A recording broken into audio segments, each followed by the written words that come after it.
এত প্রবৃদ্ধি, এমপ্লয়মেন্ট নাই কেন? 40 লক্ষের উপরে শিক্ষিত গ্রাজুয়েট ছেলেমেয়েরা কেন বেকার? তাহলে আপনার স্ট্যাগফ্লেশন চলছে, যে আপনি শুধু দেখাচ্ছেন কৃত্রিম ভাবে আপনার ইকোনমি বড় হচ্ছে, কিন্তু প্রবৃদ্ধি নাই, জব নাই, কর্মসংস্থান হচ্ছে না, এবং জেনুইন কোনো ডেভেলপমেন্ট আমরা রাস্তা দেখতে পাচ্ছি না। বরং দেখতে পাচ্ছি 16 থেকে 25 বিলিয়ন ডলার প্রতি বছর লন্ডার হচ্ছে, বাইরে চলে যাচ্ছে। তাই সামারি হচ্ছে, দুইটা সামারি এবি পার্টির পক্ষ থেকে। একটা হচ্ছে সিঙ্গেল ট্যাক্সে আসতে হবে, গ্র্যাজুয়ালি ভ্যাট বিলুপ্ত করে দিতে হবে, সকল ট্যাক্স বিলুপ্ত করে দেন। দ্বিতীয়ত হচ্ছে অস্টারিটি মেজারে আসেন। আমার যে গভর্নমেন্টের সাইজ দেখেন, আমার 60টা মন্ত্রী, আমেরিকার ফেডারেল মিনিস্ট্রি হইল 16টা 17টা। আপনি কি আমেরিকার থেকে বড়লোক দেশ হয়ে গেছেন? আপনার এত মন্ত্রী লাগবে কেন? এত সচিবালয় লাগবে কেন? এক সচিবালয়ে 4টা অধিদপ্তর আছে, কেন 4টা অধিদপ্তর লাগবে? তাহলে আবার মন্ত্রণালয় কেন দরকার? আপনি একই কাজ 4টা ডিপার্টমেন্টকে দিয়ে করাচ্ছেন। জাপানে সে 4th 5th লার্জেস্ট ইকোনমি, তার মিনিস্ট্রি হচ্ছে 11টা। আপনার কেন 60টা মন্ত্রণালয় লাগবে? আপনার অধিদপ্তর, তারপরে অটোনোমাস বডি মিলে রাষ্ট্রের প্রায় 80-85টা সংগঠন আছে। এত বড় গভর্নমেন্ট তো আমার দরকার নাই। বাংলাদেশের মতো অর্থনীতিতে আমার এর 1/10 ওয়ার্কফোর্স দিয়ে এই রাষ্ট্র চালানো সম্ভব। এবং এটাই হচ্ছে ডিজিটাল বাটপারি, যেটা আওয়ামী লীগ করে দিয়ে গেছে। ডিজিটালাইজেশন মানেটা কি দেখেন, যে অ্যানালগ জমানাতে আওয়ামী লীগ যখন এসছে, তখন আমার 12 লক্ষ সরকারি কর্মকর্তা কর্মচারী ছিল।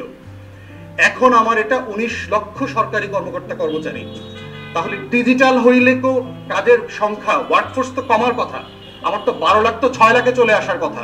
তাহলে এটা 1.5 গুণ বাড়লো কেন, 19 লাখে গেল কেন?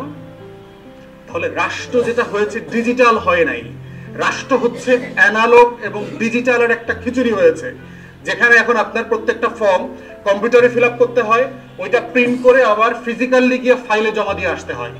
এই হচ্ছে বাংলাদেশের ডিজিটাইজেশন যেটা হয়েছে। তাহলে এই ব্যয় সংকোচনের জায়গায় নীতিতে আসতে হবে রাষ্ট্রকে। তা না হলে ঋণ করে ঘি খাওয়ার যে পুঁজিবাদী অর্থনীতি এবং লুটপাটের অর্থনীতি চালু হয়েছে, এই অর্থনীতি থেকে দেশ বের হয়ে আসতে পারবে না। আমরা অন্তর্বর্তীকালীন সরকারকে বলছি, গরিব মানুষের কোনো ট্যাক্সের লায়াবিলিটি থাকতে পারবে না। অবিলম্বে এই যে 65টা সার্ভিসেসের উপরে এবং পণ্যের উপরে যে আপনারা শুল্ক বাড়িয়েছেন এবং মানে আরোপ করেছেন, সেটা অবিলম্বে উঠায় নিতে হবে।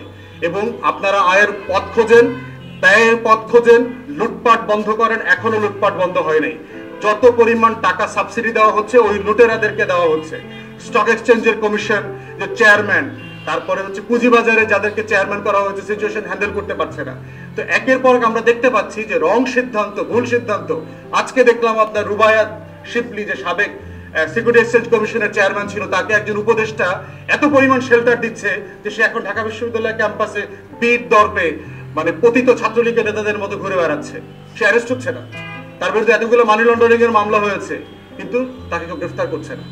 তো এই বাস্তবতাগুলো থেকে আমরা চাই রাষ্ট্র গণ অভ্যুত্থানের স্পিরিটে ফিরে আসুক।